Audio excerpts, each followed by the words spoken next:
What's going on, everyone? Jeremy here from The Quartering. I hope you're having a wonderful day.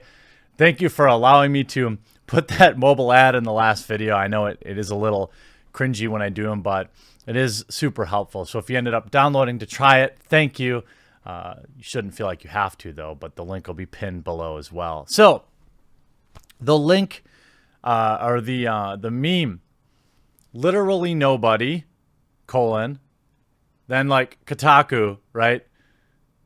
We don't like Barrett's voice.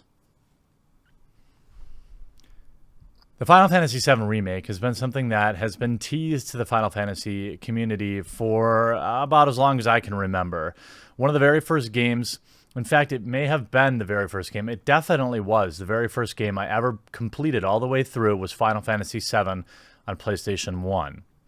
Then I realized at that time that I had fallen in love with JRPGs and really RPGs in general. The multi-disc marathon plays like that and Parasite Eve from back in the day, they still stick with me and linger in my subconscious when I'm picking out new games, and I'm subconsciously kind of comparing every new game I play to my experience with those games. And that was really where I fell in love with kind of the story-driven character. I remember tearing up at certain scenes in that game, and it's been a long time since a game has evoked that kind of emotion in me, and so it's always remained kind of the gold standard in terms of narrative-driven games, in my opinion. Now, last week, we finally saw some early looks at the Final Fantasy VII Remake, and it looks incredible. It looks completely modernized. The characters look amazing. Everything about it looks sick. Now, I'm going to maybe put some over the top of this. I'm not sure if they're going to claim it or not, so either you're seeing it or you're not, depending on if Square Enix claimed the video, but it looks awesome. Now, I understand why articles like this are written. To be honest, it's really quite obvious. In a sea of praise for something, to write the contrarian take is one of the oldest ways of being noticed. Now, Kotaku relies on this desperately because their takes are about as vanilla as they get in general, so they put out stink pieces like this to get everyone's attention. Now, it would be easy to ignore them, but it's also just as fun to make fun of them. So I think together we will make fun of this one and laugh as we eagerly anticipate the Final Fantasy VII Remake, which will probably be a launch title on the PS5, I'm guessing. Yesterday, a new teaser from Final Fantasy VII Remake dropped, and players got to see and hear more of the characters that will appear in the new game. For most part, the reaction has been positive, of course. In the case of Barrett Wallace, the reaction has been mixed. Has it though? 98% to 2% might be, you could maybe call that mixed. Just like the title of this says, fans are concerned about Barrett's voice. It's purposely written like that to make it appear as though it's a large group of people when in fact it isn't. Now, that isn't to say, and I think I've inaccurately in the past alluded to some people with more social issues on mind than video games as not being fans. I think they can be fans of the franchise, but they just aren't concerned about things that really matter, in my opinion, but that's neither here nor there. Then we get to the second paragraph. I've never played Final Fantasy VII, and because of that, I'm interested in the remake. What? First of all, it's interesting to have a hot take about a game you never played. It's not impossible. It's not impossible. I've done it, but it is interesting when it happens. Second of all, the game's been out on Steam. The game's been out for years and years and years and years to play as an emulator. There is absolutely no excuse for you to not have played Final Fantasy VII in 2019. So if you really were so interested in Final Fantasy VII, why haven't you played it? I mean, you could have played it on Steam. You could have bought an original PS1. You could have played an emulated version. Not that I support that, but obviously you get what I'm saying. There's absolutely no excuse for not having played the game 20 years later. But that doesn't matter to Gita because this is the kind of trash she writes, in my opinion. When it came out, the PlayStation was my older brother's console, and I wasn't even allowed to touch it, rightfully. He rightfully feared I'd break it or mess up his saves. Eventually, I was old enough to be trusted not to destroy a console, but by then the game was much harder to find. By that time, I was in high school. It's on Steam right now. I mean, what? I had already heard many stories from friends, and the game had been strong emotional impact to them. I didn't learn that Barrett was a pretty egregious stereotype of blackness until after I had internalized the idea that my video game fandom was incomplete if I hadn't played Final Fantasy VII. And yet you still haven't played it. Just pointing that out. Barrett is a stereotype of a gruff black man in English translation of the original game. In Kotaku video producer Tim Rogers' analysis of the translation, he points out how the English translation, which he says was done by a single person in 2 weeks, inserted that characterization after the fact. Barrett's characterization in the version involves an exaggerated black dialect, and his retranslated dialogue now also emphasizes Americanized ideals about masculinity. Oh, no! No! Not masculinity.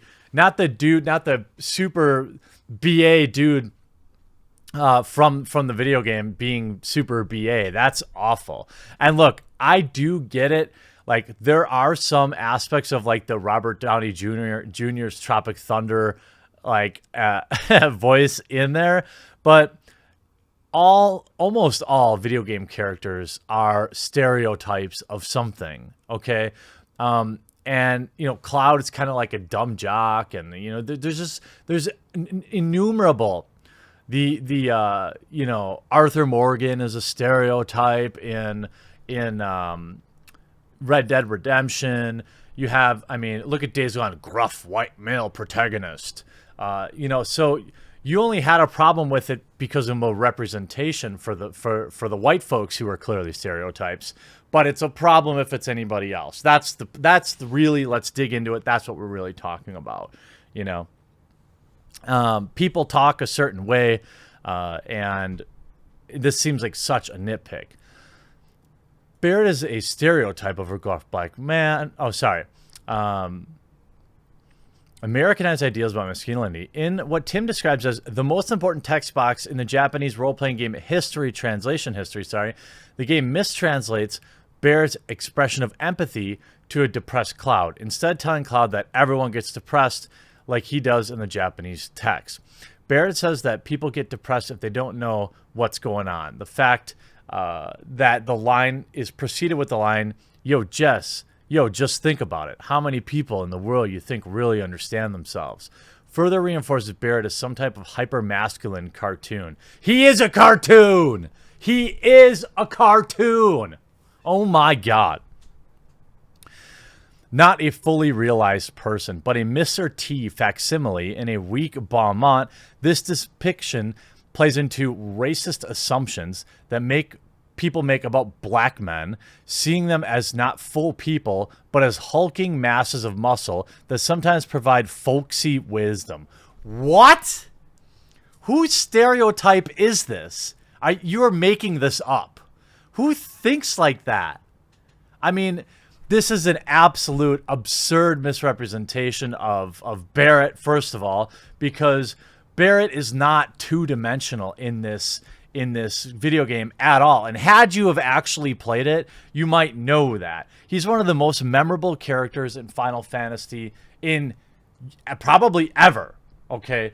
And he's smart. He cares about the environment. He's like got this he's anti-capitalist, which you guys should all love with your blue check marks. I mean, he adopts a kid. I mean, this is all this stuff that's deep about Barrett. Okay, so don't see, you write this article as if you know Barrett the character. I mean, the idea, look, you have, sorry if I hit my mic there, you have a legitimate gripe about the voice. Okay, if you want to say, you know, oh, the voice is a little too Mr. T. Okay, but everything else you write here is ridiculous. And on top of that, so what if it's a little too Mr. T? That's how he's always sounded.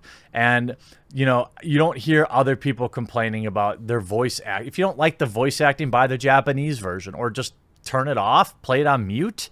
I would really stretch in here Gita to be offended by something that really nobody cares about. In the trailer for Final Fantasy VII, the voice acting for Barret really leans into that Mr. T characterization. It's something that fans had hoped would change in the process of remaking the game. Who are these fans? Now, I'm not saying people don't talk about it. As you say, here's a tweet from Paul Tomeo, which I think, where is this? A whopping 70 favorites, okay? A whopping 70 favorites. And he works at Kotaku. I like to put things in perspective here. 70 favorites, and this dude is featured in the Kotaku article and works at Kotaku, and hardly anybody agreed with him. I'm just saying, fans is purposely misleading. A few people didn't like his voice. Okay, fine. Are we going to go down that road? I asked Paul how he tried to modernize the character, and he told me he thinks about it all the time, especially someone who watches anime on occasion. And whenever a black character comes on screen with the wild problematic features, just overall behaviors, I often wonder about how the Japanese portray black characters in general. In Barret's case, I feel like just not having to resort to this like slick talk and smooth accent that could probably be handled much better on the writer's side and the performer's side too. He said, thinking about it a little more though, I honestly think they could have just gone without the right direction altogether. Or they could have gone without that direction altogether. Just makes me wonder how many black producers, writers, directors are involved. Here we go. At all. When these characters are made and how they could have been modernized responsibly in the right hands. I mean, come on. Many fans are indeed hoping for a modernization of Barret. No, they're not. With this remake, Barret's voice actor, Bo Billingsley, is a wonderful actor, most famous for having played Jet in the English dub of Cowboy Bebop.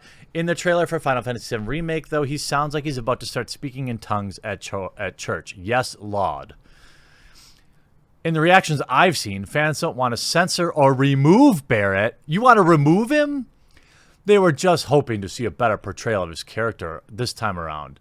Many are frustrated, annoyed, and laughing at the character rather than with him, or saying that they just wish the creative team had made a different call. This is a non-issue. This is an absolute non-issue. We all know that Bo Billingsley is capable of handling the character. He has a career's worth of roles proving that he's an empathetic performer. Look, did you ever think that maybe they were trying to stay loyal to the source material? And maybe that's just how that guy talks. I mean, it's entirely possible that he talks that way. Did you have a problem with how Denzel Washington talked in Blade?